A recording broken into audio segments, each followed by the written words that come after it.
अब हमको बोला कि आपको जो ज्यादा सीरियस केसेस नहीं लेने, कोई बहुत उसको सुसाइड करने का विचार आता है, वो तो कहते हैं कि इस प्रकार के आपको नहीं लेने। ठीक ठाक कोई जैसे रिलेशनशिप में कोई पति पत्नी के बीच में कुछ मनमुटाव हो गया, झगड़ा वगैरह है, उस तरह के आप केस ले सकते हैं। या वैसे कोई घर के अंदर फैमिली के अंदर कोई झगड़ा है, उस तरह का ले सकते हैं। या किसी को कोई कैरियर काउंसलिंग चाहिए, उस तरह का ले सकते हैं। या किसी को एंग्जाइटी है, टेंशन है, थोड़ा लो लो लेवल का, मतलब फर्स्ट स्टेज का समझो, डिप्रेशन वाला भी है तो ले सकते हैं। किस चीज का डर? हाँ, कुछ की लोगों को, किसी को किसी चीज से डरता है। किसी को पानी से डर लगता है, किसी को हाइट से डर लगता है, वो नीचे ऊपर जाकर के नीचे झांकने में उनको, वो बिल्कुल उसके रेलिंग के पास में जाके खड़े भी नहीं होते, उनको डर लगता है। तो किसी को ट्रेवल का फोबिया होता है, किसी को कोई फोबिया होता है, किसी को कोई फोबिया, किसी को आग से बहुत डर लगता है। तो ये डर का कारण भी अपने पिछले जन्म के कुछ अनुभव होते हैं। और काउंसलिंग जो है वो तो बता दिया भाई किस तरह के केसेस में काउंसलिंग की जरूरत पड़ती है। तो अब मैं भी कर सकता हूँ कुछ कुछ, थोड़े बहुत।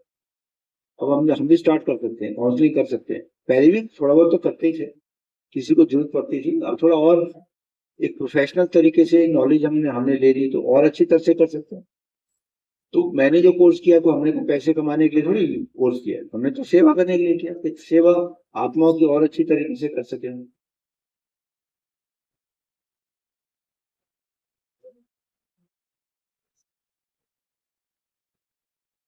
तो किसी को काउंसलिंग की जरूरत है तो आप बता सकते हैं,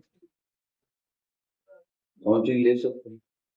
ठीक है। बाकी नक्सल में ये बता सकता हूँ कि ज्यादातर समस्याओं के पीछे, जो मानसिक रोगों के पीछे जो कारण होता है, वो क्या होता है? एक तो नेगेटिव थिंकिंग। लोगों के अंदर नेगेटिव, अपने बारे में नेगेटिव बिलीफ बना लेते हैं। मेरे से तो कोई प्यार नहीं करता, बस बना लिया, अपने अंदर बैठ गया, मेरे से कोई प्यार नहीं करता, मेरे से तो कोई बात ही नहीं करता, मुझे तो कोई पसंद ही नहीं करता, मैं तो सफल हो ही नहीं सकता, मेरे से तो सफलता दूर दूर रहती है, मैं तो जिस हाथ में डालता हूँ उसमें फेल होता हूँ। तो ये क्या है? इस प्रकार अनेक और विचार हो सकते हैं। तो ये सब क्या है? ये नेगेटिव थॉट्स। अगर मैं समझता हूं कि मैं सफल हो ही नहीं सकता, तो अपने आप को कौन सी एनर्जी दे रहा हूँ? नेगेटिव एनर्जी दे रहा हूँ। तो नेगेटिव एनर्जी दे रहा हूँ तो सफल होगे कैसे? तो विश्वास के साथ कहो अपने आप को कि मैं तो सफल होऊंगा, मेहनत करूंगा। अगर मान लो आज किसी काम को नहीं भी कर पा रहा तो मेहनत करूंगा, सीखूंगा, करूंगा, जरूर करूंगा, सफल हूँ, एक ना एक दिन सफल होगा। डरना क्या है, घबराना क्या है? कर्म करना है अपने, कर्म करेंगे, कर्म का फल मिलेगा।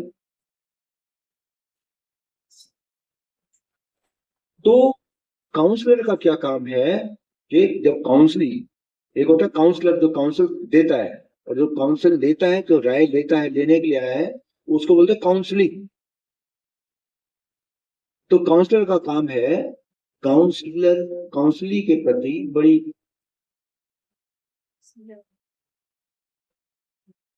एम्पैथी के साथ में, उसके प्रति पूरी कमिटमेंट के साथ में, ईमानदारी के साथ में उससे जुड़ना, उसकी भावनाओं को समझना, और उसकी प्रॉब्लम को समझना, महसूस करना, उसकी भावनाओं को समझना,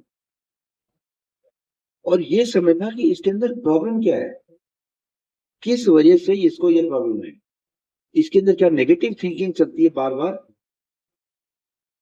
या इसकी पीछे कुछ पीछे कुछ समय पहले या बचपन में, या हो सकता है पिछले जन्म में भी कुछ बहुत ऐसे इसके साथ गलत एक्सपीरियंस हुए, अनुभव हुए, किसी ने इसको बहुत सताया, किसी ने इसको बहुत रुलाया। तो उसकी वो जो दर्द वाली जो भावनाएं हैं, अब चाहे वो उसने नया जन्म ले लिया, पिछले जन्म उसको भूल भी गया, या बचपन में मान लो माता पिता ने बहुत दुर्व्यवहार किया बच्चे को, या लड़की को, जैसे कई लोग करते हैं, माँ बाप लड़के को आगे बढ़ाएंगे, लड़की को दुत्कारेंगे, उसको कामों कामों में लगाए रखेंगे, माँ बाप ने या किसी भाई बहन ने या किसी दोस्त ने या किसी स्कूल में उसको बुलिंग किया गया, उसको बहुत परेशान किया गया है, और वो बेचारा कुछ कर नहीं पाया, बस अंदर ही अंदर वो उसकी भावनाएं जमा होती गई, जमा होती गई, जमा होती गई। अब वो बचपन से बड़ा होकर के उसकी शादी भी हो गई, लेकिन फिर भी वो परेशान रहता। वो जो उसकी जो इमोशंस थी, जो दुख वाली जो इमोशंस थी, वो उसके सबकॉन्शियस माइंड में चली जाती हैं, उसके कॉन्शियसनेस में नहीं है, लेकिन उसके सबकॉन्शियस में है। तो वो बार बार वो सबकॉन्शियस माइंड वाली जो बीच बीच में उसको परेशान करते हो, वो बहुत दुखी होता है। और जब कोई उसे पूछे कि तुम्हारे दुख का कारण क्या है, तुम क्यों दुखी रहते हो, बताओ तो सही, वो कहता है मुझे मुझे खुद ही समझ नहीं आता कि मैं क्यों दुखी रहता हूँ, जबकि मेरे पास सब कुछ ठीक ठाक है, घर भी अच्छा है, सब कुछ है, बढ़िया है, लेकिन फिर भी मैं दुखी होता हूँ। तो दुख का क्या क्या कारण है? वो बचपन की, या हो सकता है उससे पिछले किसी जन्म की भी कोई ऐसी बहुत दुख भरी उसकी जो यादें भावनाएं थी, वो उसके सबकॉन्शियस माइंड में बैठी हुई है, जो उसको खुल करके जीवन जीने नहीं देती। तो काउंसलर का ये काम होता है कि उसकी समझना कि क्या इसके साथ में कभी पहले बचपन में या इसके पिछले किसी जन्म में उसके साथ ऐसा कुछ बहुत बुरा सलूक हुआ था क्या, जिसकी यादों को ये सबकॉन्शियस माइंड में बैठ करके बैठा हुआ है। या तो यह कि वर्तमान में नेगेटिव थिंकिंग उसके अंदर बहुत ज्यादा आ गई है, वो नेगेटिव सोचता है, अपने बारे में बहुत नेगेटिव सोचता है, अपने आप को बार बार कोसता रहता है, अपने आप को गाली देता रहता है, मैं तो बिल्कुल यूजलेस, मेरे तो कुछ हो ही नहीं सकता।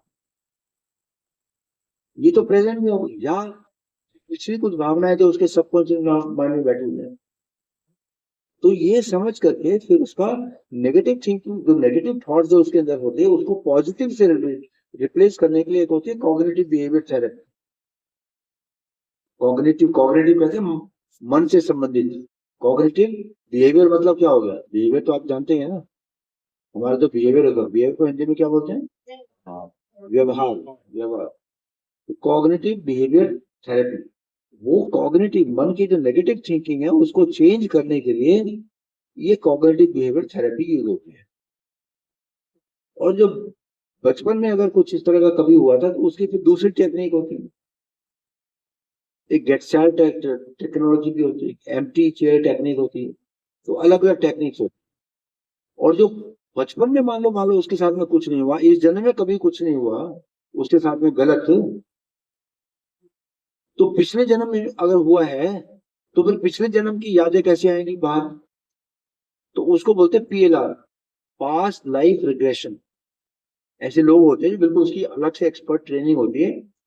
पास्ट लाइफ रिग्रेशन करने वाले कुछ लोग होते हैं, जो आत्मा को बिल्कुल लिटा करके उसको सम्मोहित कर लेते हैं, अपने कंट्रोल में ले लेते हैं, हिप्नोटाइज कर देते हैं। और फिर ये जो इंस्ट्रक्शन उसको देती है ना ये आत्मा, काउंसलर, जो उसको बोलेगा ना, तुम पीछे जाओ, याद करो तुम्हारे साथ क्या हुआ था, सब ठीक ठाक था, और पीछे जाओ, बचपन में जाओ, बचपन में भी ऐसा कुछ नहीं हुआ, चलो से पिछले जन्म में जाओ। फिर वो पिछले जन्म उसको याद आती जाती है, पीछे जैसे जैसे वो धीरे धीरे पीछे जाती जाती जाती है आत्मा, तो उसको याद आती जाती है। तो पिछले जन्म की फिर जहां उसको कोई बात ऐसी वो बताती है वो आत्मा काउंसलर को, तो काउंसलर समझ में आता है कि प्रॉब्लम ये है, प्रॉब्लम की जड़ ये है कि इससे पिछले जन्म में या उससे पिछले जन्म में उसके साथ में ऐसा ऐसा हुआ था। तो अब वो जो इमोशंस जो भरी हुई हैं, उन इमोशंस को बाहर निकालना है, नहीं तो वो इमोशंस जो अंदर भरी हुई हैं वो परेशान करते रहते हैं। तो कई लोग क्या करते हैं, दूसरे पे गुस्सा करके ना बहुत जबरदस्त, भाई ये तुझे इसमें सताया था ना, जैसे माँ बाप नहीं करते बच्चे, जैसे वो कहते हैं दीवार से मान लो हाथ पे जैसे लग गया और हाथ में दर्द होने लगा, बच्चा रोने लगा, तो दीवार से हाथ लगा था, टकराया था, तो माँ बाप क्या बोलते हैं, तू इसको मार। अच्छा चलो मैं मारती हूँ, चल इसने तुझे रुलाया ना, मैं इसको मारती हूँ, बस अब खुश हो जाए, अब इसको मैंने सजा दे दी। ऐसे कुछ मतलब है कि अपने अंदर की भावनाओं को किसी भी तरीके से बाहर निकलना, चाहे रोना है रो लो, किसी को बोलना, किसी को गाली, आप अपने एक कमरे के अंदर बैठ करके जो उसको याद करके उसको दे दो, जो गालियां देने दे दो, पर अपने अंदर जो भरा हुआ है ना, उसको बाहर निकाल, उन इमोशंस को बाहर निकाल। तो एक एम्प्टी चेयर टेक्निक होती है, उसमें एक एक दो चेयर्स होती हैं, आमने सामने दो चेयर होती हैं। तो जो वो काउंसली है, उसको बैठते तुम यहाँ बैठो, और एक खाली चेयर होती है।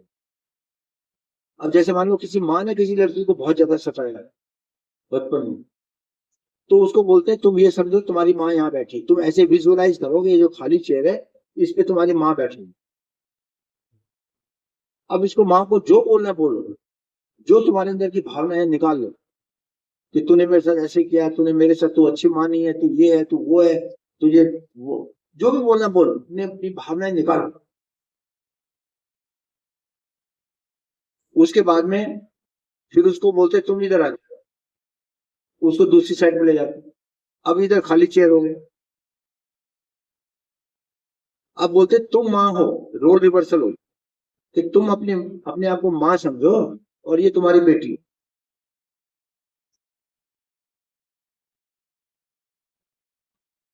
नहीं, तुम अपने आप को माँ समझ करके, अब तुम अपनी, जो तुमने जो भी अपनी बेटी के साथ किया, अब तुम उसको जस्टिफाई करो, समझाने की कोशिश करो कि तुमने क्यों किया ऐसा, जो भी किया वो क्यों किया। तो है वही लड़की, लेकिन उसको समझाओ कि तुमने ऐसा क्यों किया। तो उसको वो खुद ही समझाने की, जस्टिफाई करने की कोशिश करती है अपनी माँ को, अपने माँ के रोल को जस्टिफाई करने की कोशिश करती है। तो उसको खुद ही समझ में आता है कि माँ की कोई गलती नहीं थी, तो मुझे ऐसा लगता था कि वो मेरे साथ गलत करती है। तो जब उसको क्लियर हो जाता है, तो उसका उसका दुख, उसकी परेशानी सब खत्म हो जाती है, अंदर की भावनाएं सब समाप्त हो जाती है। तो इस तरह से अलग अलग टेक्निक्स होती हैं, उसके द्वारा ठीक किया जाता है। हम तो ज्यादातर, मतलब हम ज्यादातर तो ये कॉग्निटिव बिहेवियर थेरेपी यूज होती है। अब पास्ट लाइफ रिग्रेशन के लिए तो बहुत उसकी एक अलग से स्पेशलाइज ट्रेनिंग होती है, अब हमने तो की नहीं है, तो पास्ट लाइफ रिग्रेशन हम तो नहीं कर सकते। हाँ, बचपन की कोई अगर कोई इस तरह की बात है, या ये समझते हुए कि कोई पास्ट लाइफ की भी हो सकती है, हम किसी टेक्निक के द्वारा उसको ठीक करने की कोशिश जरूर कर सकते हैं। ठीक है, अच्छा। ओम शांति।